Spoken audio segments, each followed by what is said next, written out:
आज हम लोग केमिकल रिएक्शन एंड इक्वेशन के लेक्चर नंबर 4 में फॉर्मेशन ऑफ प्रेसिपिटेट को पढ़ रहे हैं। हम पिछले वीडियो में सिंबल्स ऑफ केमिकल रिएक्शन का 4 पढ़ चुके हैं। ये 5वां नंबर है। ये 5वां नंबर है formation of precipitate. Formation of precipitate, इसमें हमें पहले प्रेसिपिटेट क्या होता है ये पढ़ना जरूरी है। प्रेसिपिटेट क्या होता है ये पढ़ना जरूरी है। तो कहता है कि the insoluble solid which separate out from solution during a chemical reaction. The insoluble solid which separate out from A solution during a chemical reaction and settle down into the container is called as precipitate। इसे समझना बहुत आसान है, लेकिन इससे पहले कुछ समझा रहा हूँ। देखिए, जैसे शुगर सॉल्यूशन हम अपने डेली लाइफ में देखते हैं, शुगर सॉल्यूशन। तो शुगर सॉल्यूशन में हम ये देखते हैं कि जो वाटर होता है उसमें शुगर कंप्लीटली डिजॉल्व हो जाता है। वाटर में जो शुगर होता है वो कंप्लीटली डिजॉल्व हो जाता है। तो जो कंप्लीटली डिजॉल्व हो गया वो प्रेसिपिटेट नहीं है। जो कंप्लीटली डिजॉल्व हो गया वो प्रेसिपिटेट नहीं है। एक बार फिर से, जो कंप्लीटली डिजॉल्व हो गया वो प्रेसिपिटेट नहीं है। अब इसका अर्थ समझिए, ऐसे सॉलिड जो किसी सॉल्यूशन में या फिर बोल सकते हैं किसी लिक्विड में इन सॉल्यूशन, अच्छा ये सब होता कब है? जब कहीं पे केमिकल चेंज हो। हम सिंबल ऑफ केमिकल चेंज ही पढ़ रहे हैं। तो जब कभी भी केमिकल चेंज होगा, केमिकल रिएक्शन होगा, तो जो सॉलिड होते हैं वो नीचे बैठ जाते हैं कंटेनर में। तो उसी को हम लोग क्या बोलते हैं? प्रेसिपिटेट। और फॉर्मेशन ऑफ प्रेसिपिटेट हमें क्या बताता है कि बहुत बार केमिकल चेंज के दौरान प्रेसिपिटेट बनता है और कंटेनर के नीचे बैठ जाता है, जिसे हम लोग फॉर्मेशन ऑफ प्रेसिपिटेट कहते हैं, जो एक केमिकल रिएक्शन का होने का सिंबल है। अब इसका एक एग्जाम्पल याद कर लीजिएगा। इसका एग्जाम्पल क्या हो जाएगा? तो बहुत सिंपल, AgNO3 को NaCl से रिएक्ट करा दिया जाए। AgNO3 को NaCl से रिएक्ट करा दिया जाए। तो AgNO3 को NaCl से रिएक्ट कराया जाएगा तो बनेगा NaNO3। ये किस स्टेट में रहता है? लिक्विड स्टेट में। किस स्टेट में? लिक्विड स्टेट में। और दूसरा बनता है AgCl जो बनता है वो वाइट कलर का सॉलिड होता है। ये वाइट सॉलिड होता है जो इसमें डिजॉल्व नहीं हो पाता है, तो हम इसको प्रेसिपिटेट बोल सकते हैं। तो प्रेसिपिटेट क्या होता है? प्रेसिपिटेट क्या होता है? तो the insoluble solid which are separated out from solution during a chemical reaction and settle down in the container is called as precipitate। Example में याद रखिएगा, AgNO3 NaCl से रिएक्ट करके NaNO3 और AgCl का फॉर्मेशन करता है, जिसमें AgCl वाइट कलर का सॉलिड प्रेसिपिटेट होता है जो NaNO3 में डिजॉल्व नहीं होता है। तो ऐसा सॉलिड जो दूसरे लिक्विड में डिजॉल्व नहीं हो और कंटेनर में नीचे बैठ जाए, उसे हम लोग क्या बोलते हैं? प्रेसिपिटेट बोलते हैं। और इस होने वाली प्रक्रिया को हम फॉर्मेशन ऑफ प्रेसिपिटेट बोलते हैं, जो कि केमिकल रिएक्शन में होती है। तो इस तरह हम लोग सभी प्रकार के केमिकल रिएक्शन पढ़ लिए। इस तरह हम लोगों ने सभी प्रकार के केमिकल रिएक्शन में होने वाली चेंजेस पढ़ लिए, सिंबल्स जिसे हम बोल सकते हैं पढ़ लिए। अब हम लोगों को पढ़ना है टाइप ऑफ केमिकल रिएक्शन। क्या पढ़ना है? Type of chemical reaction. तो अलग अलग बुकों में अलग अलग प्रकार से इसे दिया गया है। टाइप्स ऑफ केमिकल रिएक्शन अलग अलग किताबों में अलग अलग तरीके से दिया गया है। अब देखिए, किसी किताबों में शुरू करेगा कंबशन रिएक्शन से, तो ये सब हम लोग बचपन में पढ़ चुके हैं। हमें जो 10th NCERT के हिसाब से पढ़ना है वो मेनली 5 है। टाइप ऑफ केमिकल रिएक्शन हमें किनको पढ़ना है? 5 को। सबसे पहले पढ़ना है कॉम्बिनेशन रिएक्शन को। किसको? Combination reaction. फिर इसके बाद पढ़ना है डिकम्पोजिशन रिएक्शन। क्या पढ़ना है? Decomposition reaction. फिर इसके बाद हमें पढ़ना है डिस्प्लेसमेंट रिएक्शन। इसके बाद क्या पढ़ना है, डिस्प्लेसमेंट रिएक्शन, और फिर इसके बाद पढ़ना है double displacement reaction, double displacement reaction, double displacement reaction, और लास्ट में एक सबको मिक्स कैटेगरी में पढ़ना है, वो है रेडॉक्स रिएक्शन। क्या है, रेडॉक्स रिएक्शन। तो एक बार आप ध्यान से सुनिए, टाइप्स ऑफ केमिकल रिएक्शन हमारे सिलेबस में 10th में कितने प्रकार के हैं, 5। पहला कॉम्बिनेशन रिएक्शन, दूसरा कंपोजिशन रिएक्शन, तीसरा डिस्प्लेसमेंट रिएक्शन, चौथा डबल डिस्प्लेसमेंट रिएक्शन और पांचवा रेडॉक्स रिएक्शन। इसे आप चाहे तो अलग कैटेगरी में कर सकते हैं क्योंकि ये स्पेशल टाइप का है, बाकी ये चारों एक जैसे हैं, बाकी ये चारों एक जैसे हैं। अब कॉम्बिनेशन रिएक्शन क्या होता है, अब हमें बारी बारी से पढ़ना है सबको। कॉम्बिनेशन रिएक्शन क्या होता है, तो कॉम्बिनेशन नाम से ही पता लग रहा है कि कंबाइन होते हैं, दो या दो से अधिक प्रोडक्ट रिएक्टेंट आपस में कंबाइन होकर सिंगल प्रोडक्ट का फॉर्मेशन करे, तो इसे हम लोग क्या बोलते हैं, कॉम्बिनेशन रिएक्शन। कॉम्बिनेशन रिएक्शन क्या होता है, जिसमें कंबाइन होकर सिंगल प्रोडक्ट का फॉर्मेशन करे, उसे क्या बोलते हैं, केमिकल रिएक्शन, कॉम्बिनेशन रिएक्शन। दूसरा है डिकम्पोजिशन रिएक्शन, डिकम्पोज होना, डिकम्पोज मतलब टूटना। डिकम्पोजिशन रिएक्शन क्या होता है, मतलब ऐसा रिएक्शन जिसमें एक सिंगल सबस्टेंस दो या दो से अधिक हिस्सों में टूटे, डिकम्पोज मतलब टूटना, तो उसे क्या बोलते हैं हम लोग, डिकम्पोजिशन रिएक्शन। तो इसको थोड़ा थोड़ा लिखते चला जाए। कॉम्बिनेशन रिएक्शन क्या होता है, जिसमें दो मिलकर किसी एक तीसरे नए प्रोडक्ट का फॉर्मेशन कर दे, that reaction in which two reactant, two or more than two reactant combine to form a single product. That reaction in which two or more than two substance combine chemically to form a single substance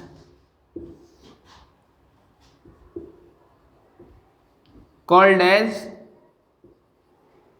combination reaction,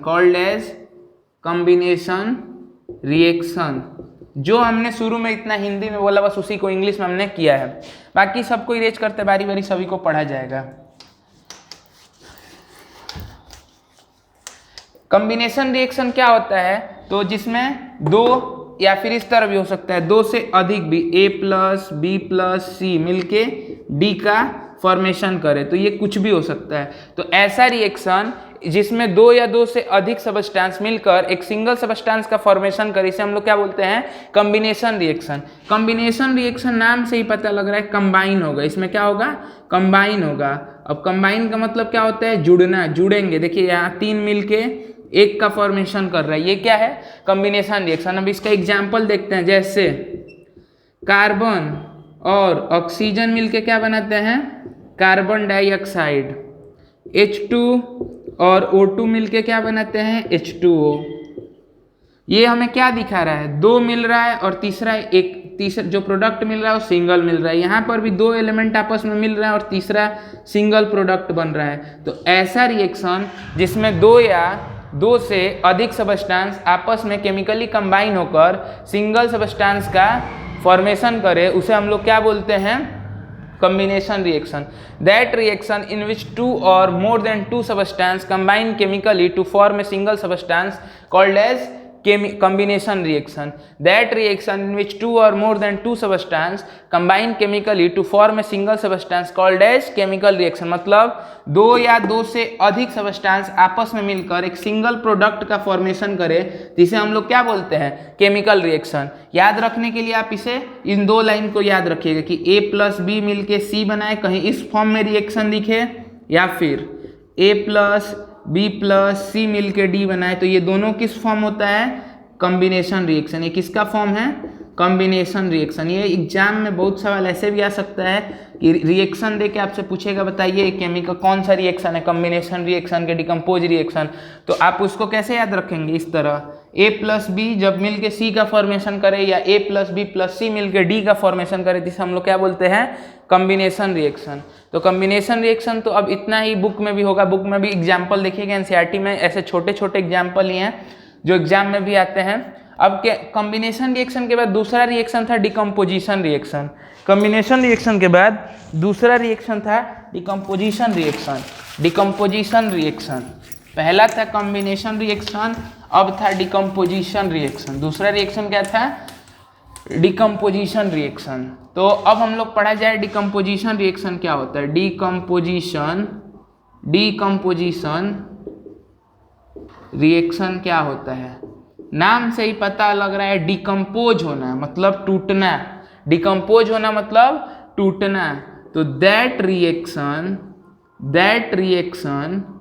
in which a single substance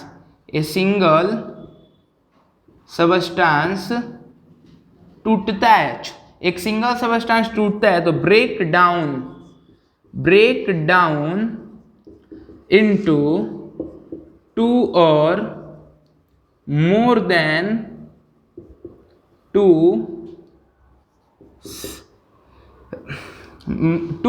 than two components is called as decomposition reaction। देखिए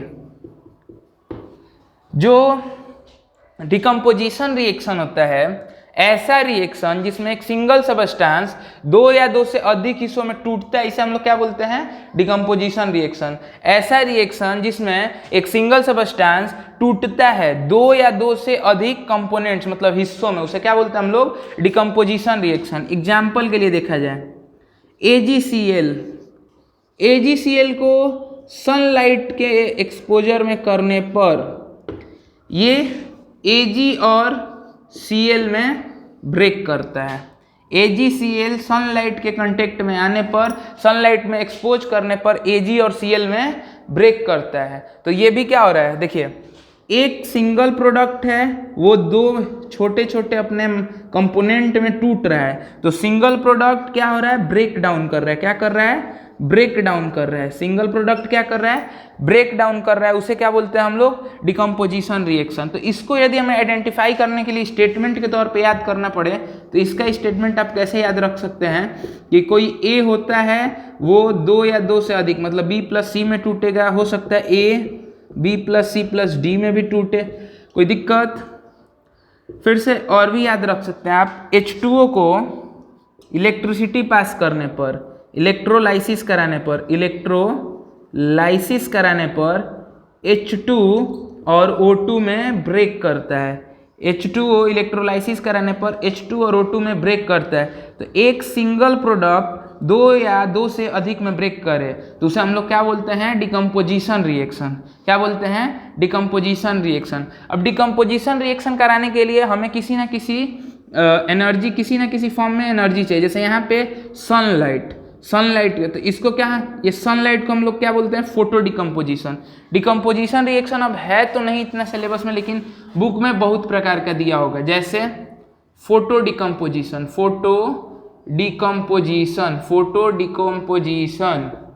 फिर photo मतलब क्या होता है? Light. तो light के example हमने देखा सनलाइट की मदद से हो रहा है। दूसरा इलेक्ट्रिसिटी, तो इसको हम लोग इलेक्ट्रो डिकम्पोजिशन भी बोल सकते हैं, या फिर इलेक्ट्रोलाइटिक डिकम्पोजिशन। तो इस तरह अलग अलग बुक में अलग अलग दिया रहता है, लेकिन मेन कॉन्सेप्ट इसमें किसका था? डिकम्पोजिशन रिएक्शन का। ऐसा रिएक्शन जिसमें एक सिंगल सबस्टेंस ब्रेक करता है टू और मोर देन टू कंपोनेंट में, इसे हम लोग क्या बोलते हैं? Decomposition reaction. ऐसा रिएक्शन जिसमें सिंगल सबस्टेंस ब्रेक करता है टू और दो या दो से अधिक कंपोनेंट में, इसे हम लोग क्या बोलते हैं? Decomposition reaction. एग्जाम्पल में पहला याद रखिएगा, AgCl सनलाइट के एक्सपोजर में आते ही Ag और Cl में टूट जाता है, और H2O इलेक्ट्रिसिटी के पास कराने पर H2 और O2 में ब्रेक कर जाता है। तो ये दोनों क्या है? डिकम्पोजिशन रिएक्शन के एग्जाम्पल है। और स्टेटमेंट के तौर पे याद रखना है, यदि स्टेटमेंट इसका याद रखना है तो जिस तरह हमने कॉम्बिनेशन रिएक्शन का पहचानने का तरीका याद रखा कि A प्लस बी मिल के सी बनाए या A प्लस बी प्लस सी मिल के डी बनाए, उसी तरह डिकम्पोजिशन रिएक्शन का क्या होता है? ए टूट के बी और सी में टूटे, या बी टूटे ए टूटे फिर ए बी या सी में, मतलब दो हिस्से में या दो से अधिक हिस्से में टूटे, तो ये क्या है, डिकम्पोजिशन रिएक्शन। तो अभी कॉम्बिनेशन रिएक्शन हो गया, डिकम्पोजिशन रिएक्शन हो गया। अब थर्ड रिएक्शन है डिस्प्लेसमेंट रिएक्शन। थर्ड रिएक्शन क्या है, displacement reaction. Type of reaction में तीसरा रिएक्शन क्या है, डिस्प्लेसमेंट रिएक्शन। कि डिस्प्लेसमेंट रिएक्शन क्या होता है, तो डिस्प्लेसमेंट हम लोग फिजिक्स में पढ़े होंगे कि डिस्प्लेसमेंट का मतलब होता है विस्थापन, हिंदी में होता है विस्थापन।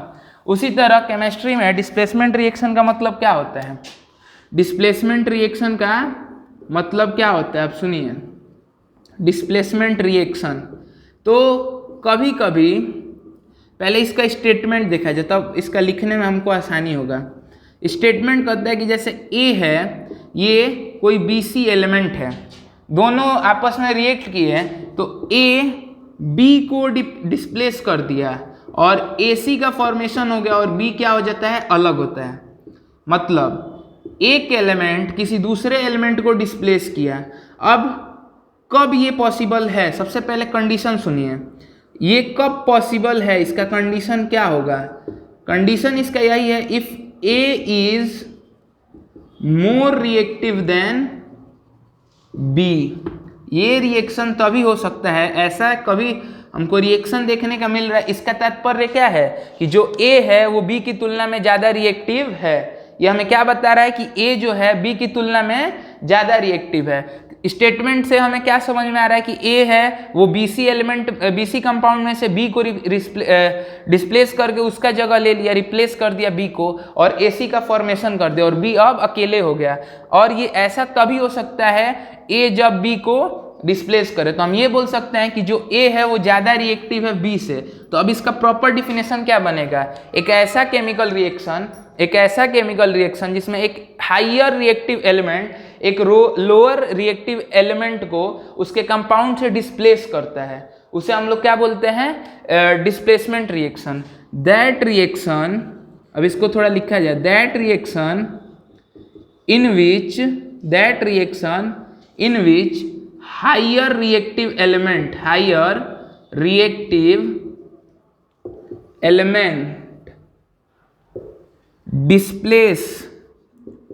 displace a lower reactive element from its compound during a chemical reaction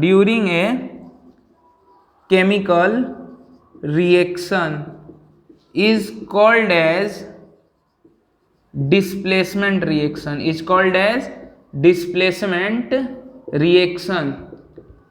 अब बारी बारी समझा जाए, करे कि ऐसा रिएक्शन जिसमें higher reactive element lower reactive element को डिस्प्लेस करे उसके कंपाउंड से उस केमिकल रिएक्शन के दौरान, इसी को हम लोग क्या बोलते हैं, डिस्प्लेसमेंट रिएक्शन। अब रिएक्टिविटी सीरीज आप बुक से देखिएगा तो उससे आपको लोअर रिएक्टिव एलिमेंट और हाइयर रिएक्टिव एलिमेंट का अंदाजा लग जाएगा, जो पोटेशियम सोडियम ऐसे करके आपका सीरीज होगा, आप देख लीजिएगा। अब इसका एग्जाम्पल बहुत ज़्यादा हमें देखने को मिलता है, जैसे जब हम आयरन का रिएक्शन कराते हैं CuSO4 से। CuSO4 किस कलर का होता है, तो ब्लू कलर का। किस कलर का, ब्लू कलर का। रिएक्शन के बाद FeSO4 का फॉर्मेशन होता है और Cu अलग हो जाता है, और ये जो FeSO4 होता है वो किस कलर का होता है, रेडिश ब्राउन, या रेड भी हम लोग बोल सकते हैं। रेडिश ब्राउन ही ज़्यादातर बुकों में देखने के लिए मिलेगा। तो डिस्प्लेसमेंट रिएक्शन क्या होता है, इसका एग्जांपल, सबसे इजी एग्जांपल है हमारे डेली लाइफ में कि एक कॉपर सल्फेट सॉल्यूशन हम रखते हैं जो ब्लू कलर का होता है, जैसे उसमें आयरन नेल हम प्लेस करेंगे। एनसीईआरटी में एक एक्टिविटी दिया होगा, what happen when iron nail is placed और dip in copper sulphate solution. तो उसका आंसर यही होगा, when iron nail is placed in copper sulphate solution then iron is more reactive element than copper, so it displaces copper from its compound during the chemical reaction and form ferrous sulfate. What is this? Ferrous. The compounds of iron are of two types, ferrous sulfate or ferric sulphate depend on it's valency, मतलब iron जो होता है उसका valency दो दो होता है, एक 2 भी होता है और 3 होता है। 2 वैलेंसी यूज करके जब कंपाउंड बने तो उसे क्या बोलते हैं, फेरस। यहाँ पे सल्फेट जो आयन है उसका वैलेंसी 2 था, आयरन भी 2 शो किया, किसी का भी वैलेंसी हमें दिख नहीं रहा है, तो यहाँ पे हम इसे क्या बोलेंगे, फेरस सल्फेट। क्या बोलेंगे, फेरस सल्फेट। अब आगे बहुत से ऐसे एग्जाम्पल आएंगे जहां हमें देखने को मिलेगा कि फेरिक सल्फेट भी हम उसे बोलेंगे, फेरिक नाम से कोई कंपाउंड आयरन को देखने का मिलेगा। तो अभी उम्मीद है आपको डिस्प्लेसमेंट रिएक्शन समझ में आ रहा होगा क्या होता है। दैट रिएक्शन, ऐसा रिएक्शन जिसमें higher reactive element lower reactive element को डिस्प्लेस करे उसके कंपाउंड से ड्यूरिंग ए केमिकल रिएक्शन, एक केमिकल रिएक्शन के दौरान, तो उसे हम लोग क्या बोलते हैं, डिस्प्लेसमेंट रिएक्शन। क्या बोलते हैं, डिस्प्लेसमेंट रिएक्शन। इसका सबसे बड़ा एग्जाम्पल क्या है हमारे आसपास, आयरन एल को एनसीईआरटी, ये एनसीईआरटी का एग्जाम्पल मैंने दिया है, ये एनसीईआरटी बुक का है और ये इसका सॉल्यूशन आपको वहाँ लिखना रहता है, तो साथ में सॉल्यूशन भी हो रहा है। Fe को जब CuSO4 मतलब आयरन को कॉपर सल्फेट से रिएक्ट कराया जाए तो FeSO4 का फॉर्मेशन करती है। FeSO4 मतलब रेडिश ब्लड, जो ये कॉपर सल्फेट होता है वो किस कलर का होता है, ब्लू। FeSO4 किस कलर का होता है, रेडिश ब्राउन। मतलब ओवरऑल रिएक्शन के होने के दौरान हमें पता लगने लगता है कि रिएक्शन हो रहा है, क्योंकि जो कलर है वो चेंज होने लगता है कंटेनर का। अब हम लोग एक बच रहा है डबल डिस्प्लेसमेंट रिएक्शन और रिडॉक्स रिएक्शन, हम कोशिश करेंगे दोनों के दोनों हम लोग अगले चैप्टर में कंप्लीट करें। आज हम लोग का चैप्टर 4 लेक्चर 4 कंप्लीट हो गया।